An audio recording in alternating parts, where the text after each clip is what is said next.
Hey everyone, this is Mike from Fastgen, and today I would like to show you how custom code works in Fastgen in less than 5 minutes. So let's jump right in.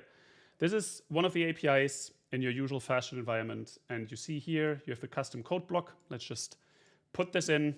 Let's name it custom code. And now you already see you can choose between two different languages. You can either use JavaScript and Node, and you can also use Python, depending on what you prefer. Let's choose Python for this. You can also choose a version. I'll choose 3.10 because that's the latest stable version at the date of recording this video. And let's see what this actually looks like. So this is the environment that you would code in within Fastgen. This is an example written in Python. And on the left side, you have the context data where you can add data to test your code. Let's run it real quick. Like down here, you see the test code button. You can also press the shortcut if you prefer. We see this returns hello world, exactly what we expected. And then this is the input that you can use for your code. So let's just use this as an example, test. And then what do we want to add? I don't know. Let's call it test because I'm not very creative. So you can test it. So you see the input. It doesn't really do much here. I'll show you in the actual example afterwards what it looks like.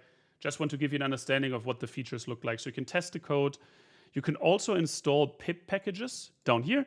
So you can actually just type in the name of the pip package, then either choose the version you want or choose latest. It will automatically look up what the latest version is and then install it. Just be aware, if you install pip packages for the very first time in your workspace, it might take a couple of minutes to install, but afterwards you can install them very quickly. And if you don't use pip packages, you can just use custom code immediately without any issues. So this is just a very basic setup. You can save the changes and then it goes through your API as usual, but let's actually show you a real example. So I prepared one, what was it called? It was called Day Transformer. There we go. So this is an actual example with custom code where you put a date in and then you can add days, subtract days, or you can get the weekday. And let's look what this actually looks like. It's written in Python again. And here we go. So let's focus on the code first. Here I'll import the datetime library, which is a pre-installed library in Python, so I don't need to use pip for that. And then here I define 3 different inputs: the input date, the operation that we define a bit further down, and the value.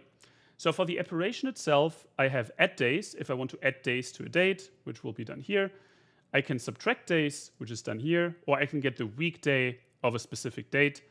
Or lastly, if there's something not working, it returns an error. And then the custom code returns the transformed date in itself in a specific format. And then here you see you have specific input dates. So we have the September 22nd here. We have the operation add days, and we have 10 days added to it.